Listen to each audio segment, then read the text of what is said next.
पिछले भाग में हमने पढ़ा ज्योतिबा फुले के द्वारा लिखी गई गुलामगिरी का परिच्छेद 1, जिसमें केंद्र में रहे ब्रह्मा, जिसको कहा भी क्या जाता है कि जिसको मनु ने अपने ग्रंथ में ये लिखा कि ब्रह्मा के मुख से ब्राह्मण पैदा हुआ और ब्रह्मा के पैरों से शूद्र पैदा हुए। इस सवाल को बड़े ही सरल ढंग से और तर्कों के साथ ज्योतिबा ने बिल्कुल हमारे सामने लाकर खड़ा कर दिया कि किस प्रकार एक मनुष्य, एक आदमी अपने मुख से किसी बच्चे को पैदा कर सकता है और अपने पैरों से किस प्रकार एक मनुष्य को पैदा कर सकता है। उसने तो बिल्कुल पूरी सृष्टि को ही बदल डाला। जिस प्रकार एक सामान्य मनुष्य का जन्म होता है, यदि हम मनुस्मृति की माने तो ब्रह्मा कोई फिर आम इंसान नहीं था, क्या हम यही मान लें? परंतु ऐसा नहीं हो सकता। ये सब कुछ मनगढ़ंत था, लोगों को गुलाम बनाने की एक प्रक्रिया का एक अंश मात्र था। और उसी के आधार पर आगे आने वाले जो समय हुआ, उसमें इन लोगों ने उन चीज़ों को मनु के द्वारा लिखी गई मनुस्मृति को सही साबित करने के लिए ये बताया गया कि यही सब सत्य है। परंतु ज्योतिबा ने पूछा कि ब्रह्मा ने अपने मुख से एक ब्राह्मण को कैसे पैदा कर दिया। उसने 9 महीने तक अपने मुंह के अंदर एक गर्भ को कैसे रखा, कैसे पाला और किस प्रकार उसका जन्म हुआ। कि एक ब्रह्मा ने अपने पैरों में एक गर्भ को कैसे रखा, किस प्रकार उसका जन्म हुआ। और एक ही मनुष्य कितनी जगहों से, और बल्कि ब्रह्मा तो एक आदमी था, एक नर था, और वो भी गर्भ पैदा कर गया, वो भी एक मनुष्य को पैदा करके एक बच्चे को पैदा कर गया। इन सब चीज़ों के तर्क ज्योतिबा ने दिए और धोंडीराव ने उनको सुना। ज्योतिबा ने ये भी बताया कि किस प्रकार ब्राह्मण लोग बाहर से आए और यहाँ के मूल निवासियों को उन्होंने खदेड़ दिया और यहाँ पर रहकर अपने झूठे ग्रंथों की रचना की। तो आइए दोस्तों, अब हम पढ़ते हैं परिच्छेद 2। इसमें देखते हैं कि धोंडीराव और ज्योतिराव किन बातों के ऊपर चर्चा करते हैं और क्या आखिर सच है, क्या झूठ है। तो बैठे रहिएगा दोस्तों धीरज के साथ और सुनिएगा कि इसमें किस प्रकार हमारे ज्योतिबा फुले ने इन ग्रंथों को बिल्कुल उधेड़ कर रख दिया। इनके अंदर जो लिखी गई झूठी बातें हैं, उनको किस प्रकार नग्न कर दिया। तो सुनिए हमारे साथ परिच्छेद 2। परिच्छेद 2, मत्स्य और शंखासुर के संबंध में। धोंडीराव, इस देश में वामन के पहले कुल मिलाकर ईरान से आर्य लोगों के कितने जत्थे आए होंगे? ज्योतिराव, इस देश में आर्य लोगों के कई जत्थे जल मार्ग से आए। ढूंढीराव, उनमें पहला जत्था जल मार्ग से लड़ाकू नौका से आया था या कैसे? ज्योतिराव, लड़ाकू नौकाएं उस काल में नहीं थी,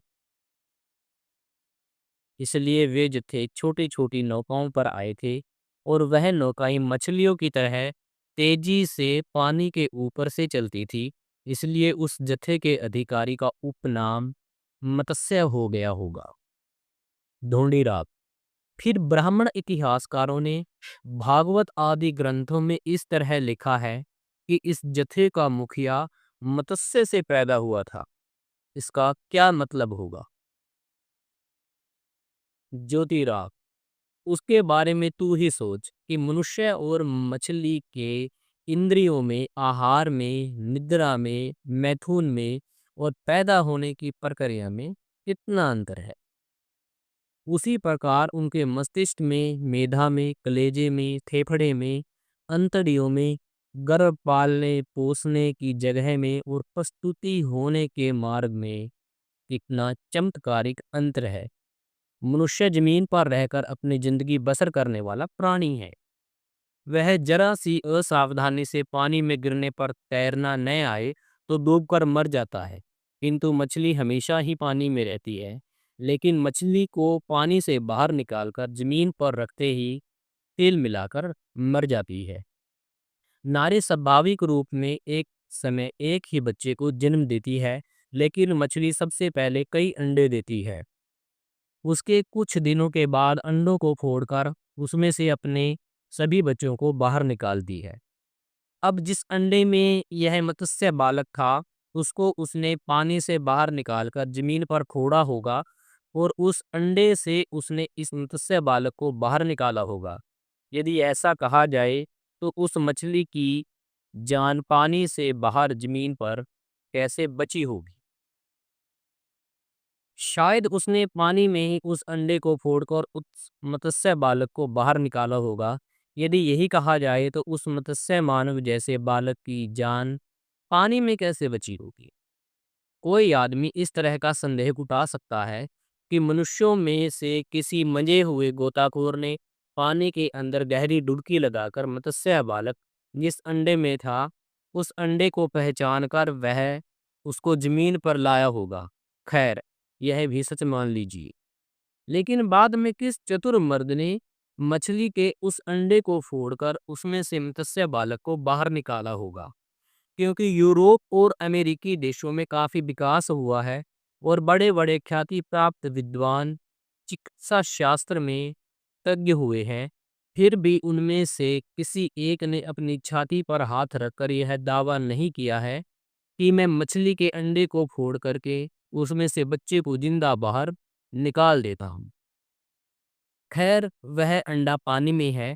इस तरह का महत्वपूर्ण संदेश इस अमर मछली ने पानी से बाहर आकर उस गोताखोर को बताया होगा और उस जलचर संदेशवाहक की भाषा मानव को कैसे समझ में आई होगी।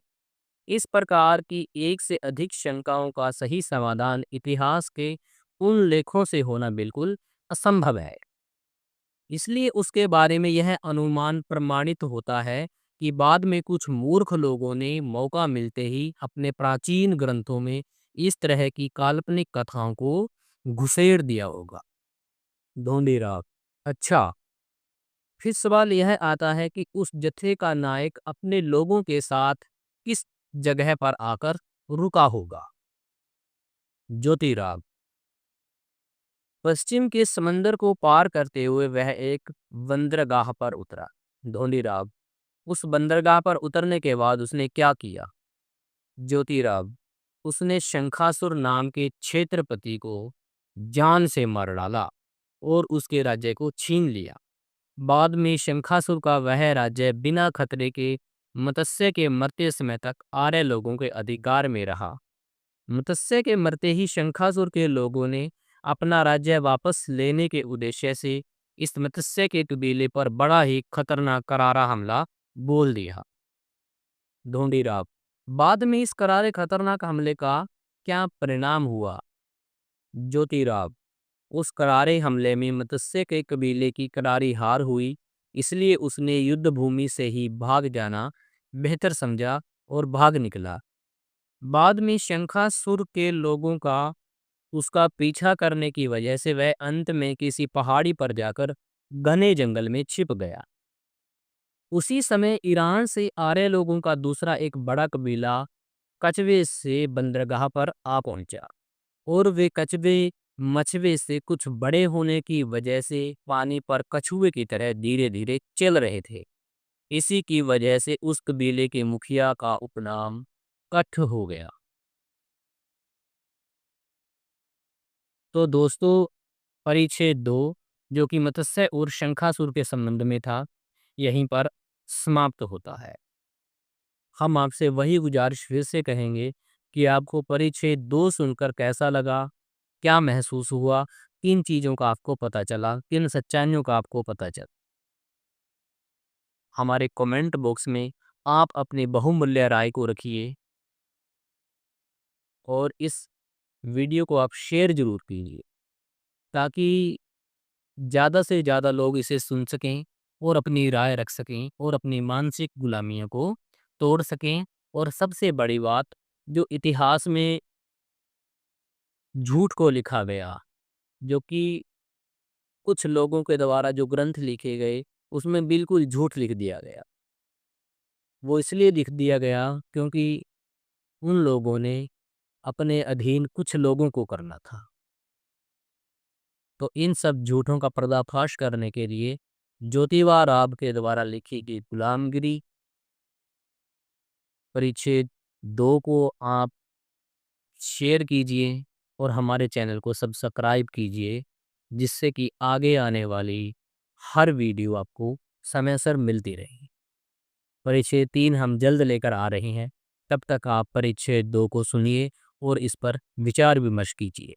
तब तक के लिए आप सभी का धन्यवाद।